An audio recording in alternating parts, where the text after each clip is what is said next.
Steve Jobs, Elon Musk, Warren Buffett, Bill Gates, Ted Turner. Success leaves clues, kids. I just named 5 of the greatest names in business in the last 150 years. And they all have one thing in common. They're ball busters. They're hard as nails. Where does that leave you? I still work 50, 60 hours a week. And I haven't had to work in 35 years. You're not willing to do anything. You're not willing to sacrifice anything to be a high-performance person. I don't want to be like that. No, most people don't. I want to be liked. Yeah, well, see, you want to fit in. I'm the only speaker that you're ever going to hear that really, with all his heart, doesn't give a shit. If I leave here you liking me, I did something wrong.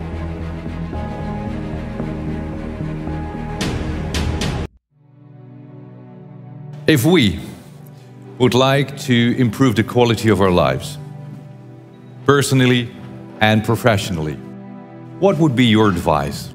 What can we do? What is most important? Well, the most important thing is self-esteem.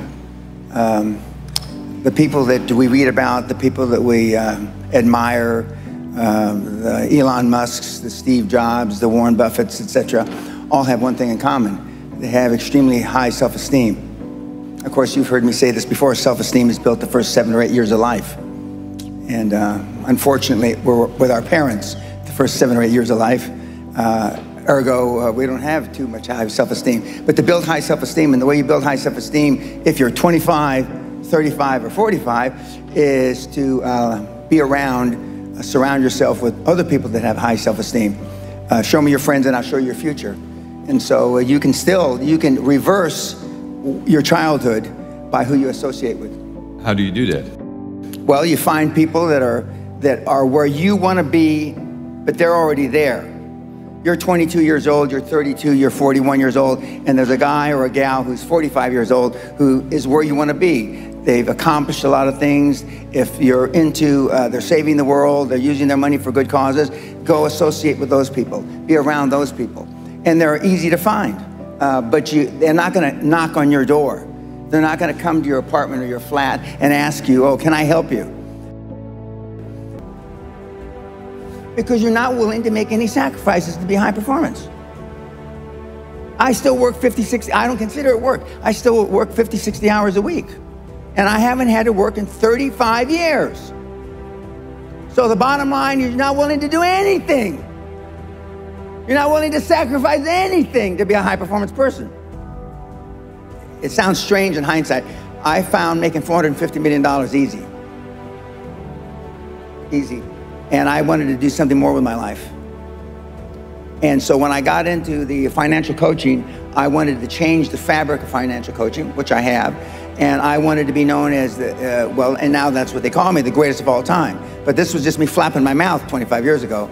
Now I am the greatest of all time, vis-a-vis creating wealth through people like yourselves. And I wanted to leave that legacy. And I wanted people, like I'm from the barrio, I'm a real rough background, been in jail 5 times, did a lot of ugly things. But I'm glad it happened to me because I know what the other side, like some of you have never been kicked in the teeth. I know what it is to be kicked in the teeth and my teeth be on the pavement. I know what that feels like. I know the humiliation. Forget the pain, you get over the pain. I wanted the poor kids to understand that they had a methodology, there was a methodology used by one of them that was once poor and got in a lot of trouble. You can do it if you want to do it bad enough.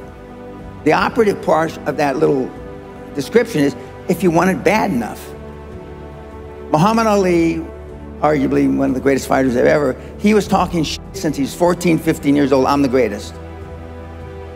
Before he ever had a professional fight.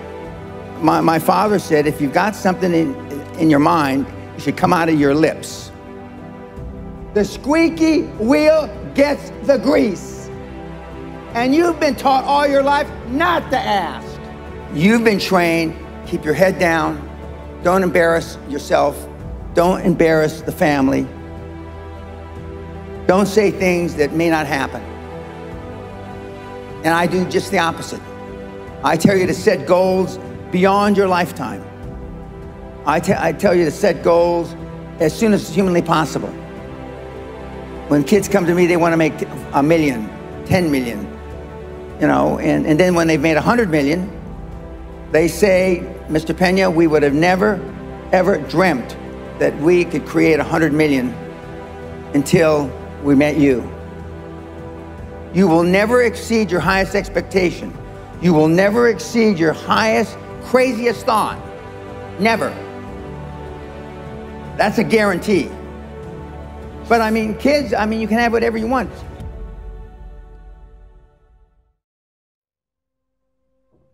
And the best tool I've ever seen, it's like it was designed for this, is LinkedIn. It's the best social media tool for what we're discussing.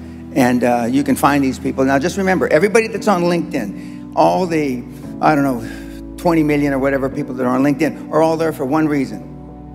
They're there because they want to do business, they want to meet people. Unlike some of the other social medias like Facebook or Twitter. But I mean, LinkedIn, they're there for a common purpose. They have a common bond, they have a common goal. They want to expand their horizons, and it's a great tool. I had self-esteem. I didn't know till I got grown up and was an adult that everybody didn't have self-esteem. I didn't understand that. I didn't realize that everybody didn't have self-confidence. I didn't realize that everybody didn't have self-worth. Gallup did a poll in 2016, worldwide, 87.6% of all the people on the planet. We'll just round it off. 87% of everybody that walks the face of the earth, 7.65 billion people, are unhappy. The high-performance people, the one thing that they all have in common is they're hungry. Hungry for a better life. Hungry for change. Hungry for the tough love their parents didn't give them. So is that what it needs? You have to be hungry, you need to feel the pain? Growth only comes through pain. No pain, no gain. It's the same in life.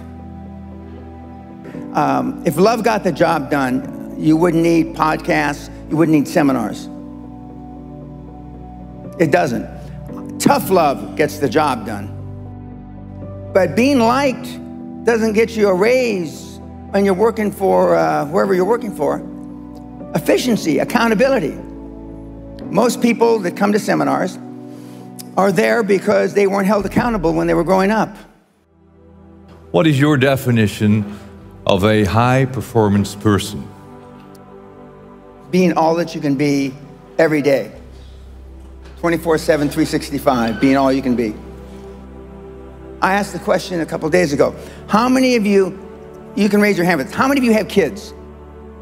Don't raise your hand now. How many of you would like to have your kids grow up just like your parents? You know the answer, don't you? Close to zero. Because they were shitty role models. Now, I'm not going to ask the second question. How many of you would like your kids to grow up and be like you? But being a high-performance person is a full-time job. I'm like this when I wake up in the morning to brush my teeth. I'm like this when I brush my teeth before I go to sleep. I'm like this 24/7, 365, and I've been like this for the better part of 50 years. I'm always like this. I'm always pushing the edge of the envelope. But the sun is going to gobble up the earth in about between 7 and 11 billion years. Although I'm planning on living a long time, I'm not going to live quite that long. But you know, just work hard. I don't know any other thing than hard work. And hard work is out of favor now. It just is. But I'm a dying breed. I'm a Neanderthal. I understand that. I'm sad to say that because I know it's a sad commentary for the human race.